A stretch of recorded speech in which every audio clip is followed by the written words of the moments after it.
Welcome to Inside British Royals. This is your exclusive look inside the world's most famous family.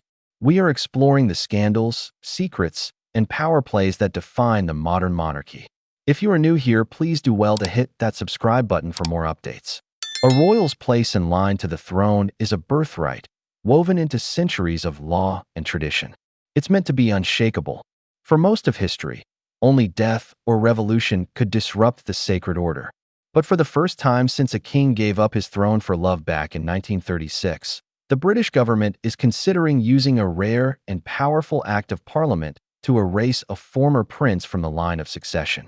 On Thursday, February 19, 2026, on his 66th birthday, Andrew Mountbatten-Windsor was arrested. He was held for about 11 hours on suspicion of misconduct in public office, a charge that can carry a maximum sentence of life in prison. This stunning development, the first arrest of a senior royal in modern history, has shoved the British Constitution into completely uncharted waters. Despite being stripped of his titles and royal duties, Andrew remains eighth in line to the throne. But that might be about to change forever. So, how exactly do you fire a prince? The answer isn't in the king's hands, but in the halls of Parliament. And to get it, we need to look back at a crisis that nearly broke the monarchy. The storm around Andrew Mountbatten-Windsor had been brewing for years, but his arrest brought it to a dramatic and unavoidable climax. He was released under investigation, but the allegations are serious. The investigation is focused on his time as the UK's Special Representative for International Trade and Investment from 2001 to 2011. Recently released documents from the Jeffrey Epstein files allegedly show that during this period, Andrew may have shared confidential UK government information with the disgraced financier. The police response has been swift and serious. Searches were launched at Royal Lodge, his former home in Windsor, and at his new residence on the Sandringham estate. Detectives are also interviewing former protection officers about what they might have saw or heard while on duty with him. In an unprecedented move, King Charles III issued a statement pledging full support for the investigation, declaring flatly, "The law must take its course." This signaled the crown would not interfere, a sharp break from centuries of royal protection. While the king had already stripped his brother of his HRH status, military ranks, and the prince title, the line of succession was untouched. That's because a spot in line to the throne isn't a gift from the monarch. It's a legal status written into the law of the land. And that's the heart of the problem. No matter how disgraced, Andrew is still eighth in line, just behind Prince Harry's children. He's also technically a counselor of state, one of a handful of senior royals who can be appointed to act on the monarch's behalf. While Buckingham Palace has assured the public that only working royals would be called upon, the fact that he's legally eligible remains a constitutional embarrassment. With his public approval rating hitting a catastrophic low, the pressure for a permanent solution has become immense. And that pressure is now aimed squarely at the only institution with the power to act, the British Parliament. To understand how a royal can be kicked out of the line of succession, we have to rewind to 1936, the last time Parliament had to rewrite the royal rulebook. This is the story of King Edward VIII and Wallis Simpson. When Edward became king in January 1936, he was madly in love with Mrs. Simpson, an American socialite who was not only a commoner, but a twice-divorced woman with two living ex-husbands. For the British establishment and the Church of England, which the king heads, this was completely unthinkable. The government, led by Prime Minister Stanley Baldwin, gave him a brutal choice. If he married Wallis, the cabinet would resign. This would trigger a constitutional crisis, pitting the king against his own democratically elected government. Edward was cornered. He couldn't keep the crown and marry the woman he loved. Unlike the situation with Prince Andrew today, Edward VIII was the monarch. He held the ultimate authority in the royal family. But even he couldn't bend the will of Parliament. He chose love, but his decision alone wasn't enough. A king can't just quit. The succession is a matter of law, not personal preference. To make his abdication legal, Parliament had to step in. In a whirlwind session, They drafted and passed His Majesty's Declaration of Abdication Act 1936. This single piece of legislation did two crucial things. First, it declared that the moment the king gave the bill his royal assent, he was no longer king. And second, critically for our story today, it stated that his issue, if any, and the descendants of that issue, shall not after his abdication have any right, title, or interest in or to the succession to the throne. This act effectively fired a king and wiped his entire potential bloodline from the royal succession forever. It set the modern precedent. Changing the line of succession isn't a royal power. It belongs to Parliament. And this is the very tool now being considered for the first time since 1936 to solve the Prince Andrew problem. So, how does the legal process actually work? The core principle here is that the British monarchy is a constitutional monarchy. This means the sovereign rules through Parliament, and the succession to the throne is regulated by Parliament. While the monarch can grant and remove titles like His Royal Highness or Duke, they can't just change the order of succession on their own.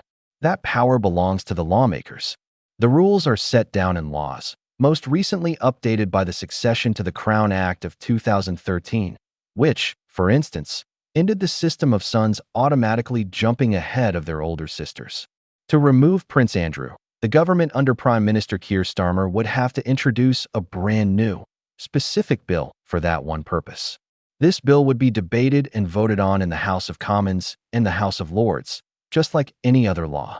It would need to explicitly name Andrew Mountbatten-Windsor and state that he, and maybe his descendants too, are to be removed from the line of succession.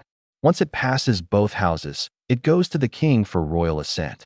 Buckingham Palace has already signaled that King Charles wouldn't stand in the way of such a bill, stating it's purely a matter for Parliament.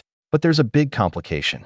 Because King Charles is also the head of state for 14 other independent Commonwealth countries, including Canada, Australia, and Jamaica, a long-standing convention requires their agreement for any changes to the succession.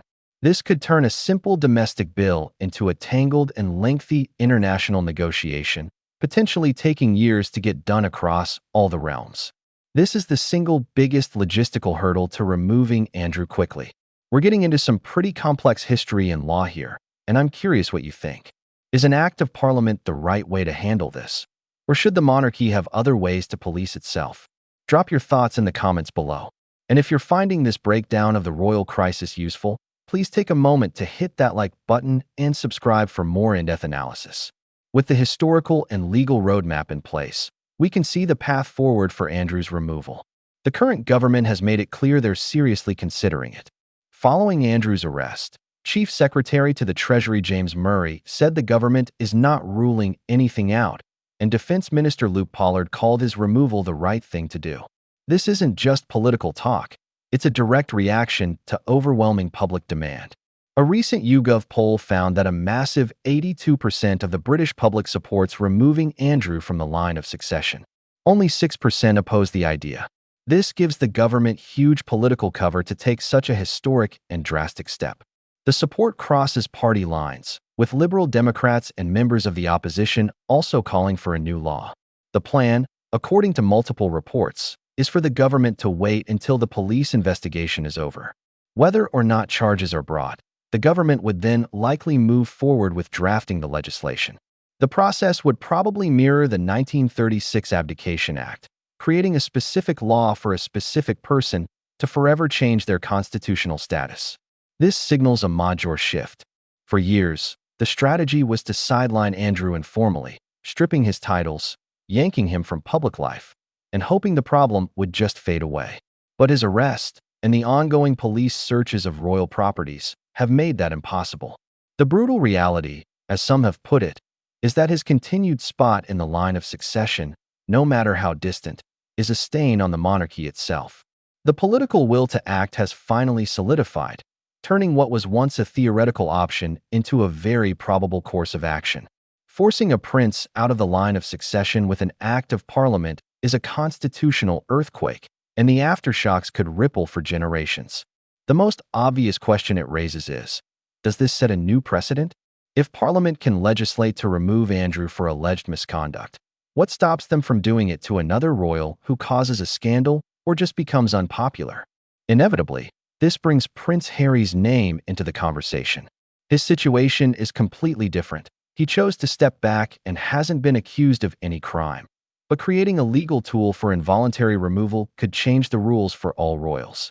It introduces a new kind of risk, getting fired not by the family, but by the politicians. This fundamentally tweaks the balance of power between the crown and the state. For centuries, succession was about bloodline, changed only by war, abdication, or marrying a Catholic. Now, misconduct could become a new reason for disqualification, defined and enforced by the government of the day. You could see this as a needed modernization, a way for a 21st century democracy to hold a hereditary institution accountable. Or, you could see it as a dangerous politicization of the monarchy, making the line of succession vulnerable to shifts in public opinion and political agendas. Plus, the process itself, needing the consent of 14 other nations, shines a spotlight on the fragile, complex nature of the modern Commonwealth.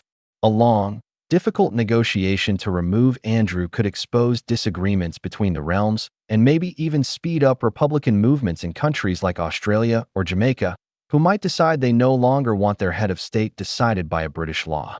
Removing Andrew might solve one immediate, toxic problem, but it opens a Pandora's box of questions about the future stability, independence, and very structure of the monarchy. So, how can Andrew Mountbatten-Windsor be removed from the line of succession? The path is now clear, even if it's constitutionally tricky and historically rare. It can't be done by the king. It can only be done through an act of parliament, a powerful legislative move last used for this purpose in 1936.